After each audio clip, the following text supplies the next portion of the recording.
Halo Sobat Peony Tiger, kali ini saya akan berkunjung ke kota Praha yang merupakan ibu kota dari negara Republik Ceko. Dahulunya Republik Ceko merupakan daerah yang bernama Kerajaan Bohemia. Kastil Praha di Republik Ceko merupakan salah satu istana tertua dan terbesar di dunia. Istana ini dibangun pada abad ke-9 oleh Pangeran Bořivoj dari Bohemia, dan sejak itu telah menjadi kediaman kerajaan, kantor pemerintahan, serta pusat keagamaan. Istana ini saat ini banyak mengalami perubahan dan perluasan selama berabad-abad, termasuk pada masa pemerintahan Raja Charles IV yang membangun gedung emas yang megah. Saat ini istana ini menjadi kediaman resmi dari Presiden Republik Ceko.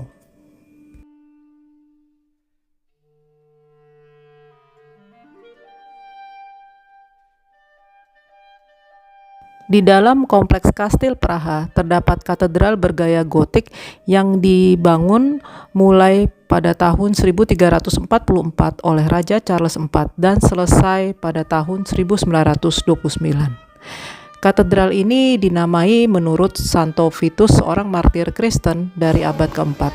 Nama Santo Vitus dipilih karena Wenceslaus I, Adipati Bohemia, mendapatkan relik lengan Santo Vitus dari Kaisar Henry I. Katedral Saint Vitus atau Santo Vitus ini adalah gereja terbesar dan terpenting di Republik Ceko. Setelah dari Katedral Santo Vitus, perjalanan dilanjutkan mengunjungi Istana Kerajaan Lama atau Old Royal Palace yang merupakan salah satu bagian tertua dari Kastil Praha yang dibangun pada tahun 1135. Awalnya istana ini hanya digunakan oleh putri-putri Ceko, tetapi pada abad ke-13 hingga abad ke-16 istana ini menjadi istana pribadi raja. Di bagian tengahnya terdapat Aula Vladislav yang megah dan kantor kanselir Bohemia, tempat terjadinya pembebasan Praha yang terkenal pada tahun 1618. Selanjutnya saya berjalan menuju ke Basilika Santo Gregorius atau Saint George Basilica yang awalnya merupakan gereja kedua di komplek Kastil Praha. Hanya sebagian bangunannya yang didirikan sekitar tahun 920 oleh Pangeran Vratislav I yang masih dilestarikan.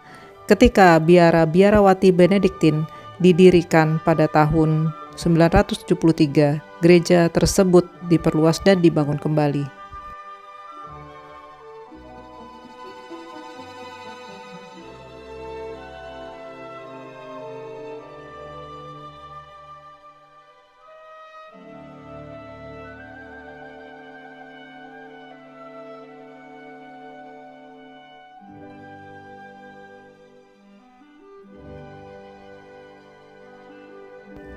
Golden Lane atau jalur emas adalah sebuah jalan yang terletak di Kastil Praha yang awalnya dibangun pada abad ke-16 untuk menampung penjaga kastil Rudolf II.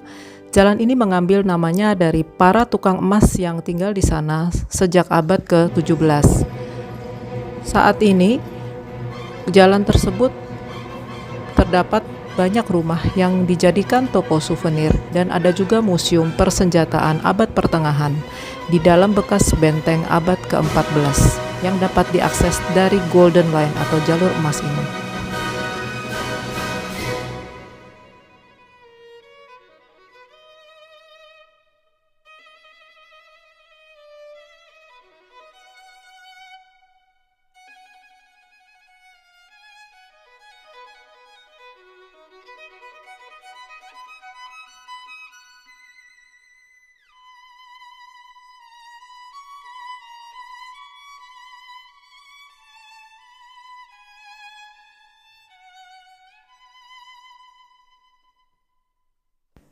Setelah selesai makan siang bersama, rombongan saya menuju ke gereja kanak-kanak Yesus dari Praha yang bernama Gereja Bunda Kemenangan yang terletak di distrik Malastrana, kota Praha, untuk melaksanakan misa sore.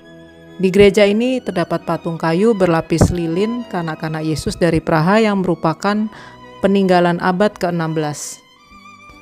Patung kanak-kanak Yesus ini dipercaya berasal dari Spanyol dan berada di negara Ceko sejak tahun 1556 sebagai hadiah pernikahan antara putri Spanyol dengan bangsawan Bohemia.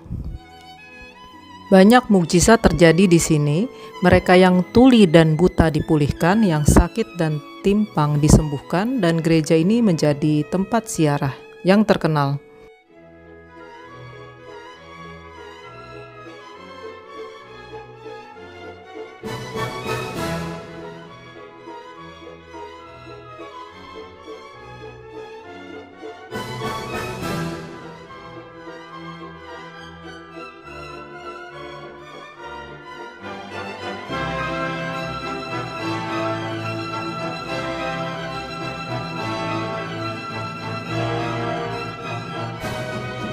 Charles Bridge atau Jembatan Charles merupakan jembatan tertua yang masih berdiri di atas sungai Vltava di Praha.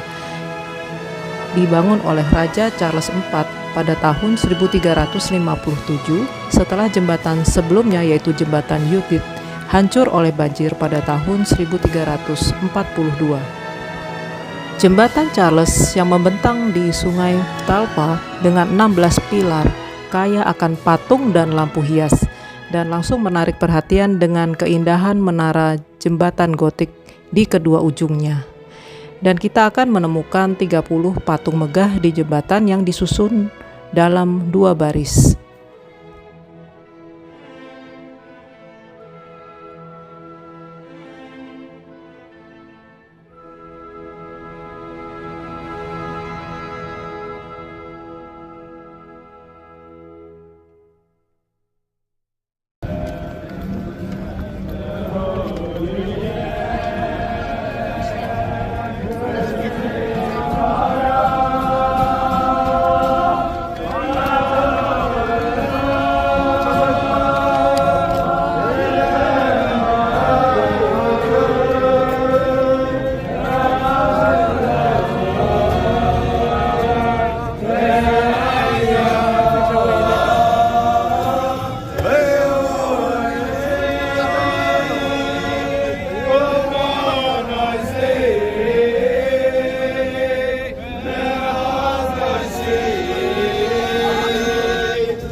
Mari kita lanjutkan lagi perjalanan menuju alun-alun kota tua Praha, di mana kita akan melihat jam astronomi Praha yang terkenal, yang merupakan jam astronomi pada abad pertengahan yang dipasang di balai kota tua di Praha.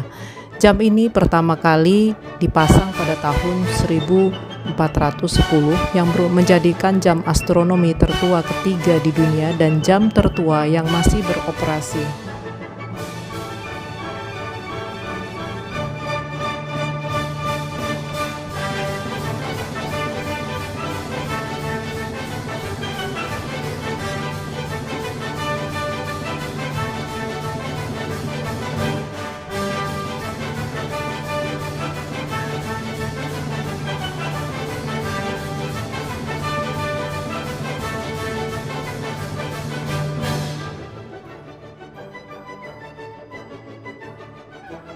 Sekian perjalanan saya di kota Praha, khususnya Old Town Praha atau kota tua Praha.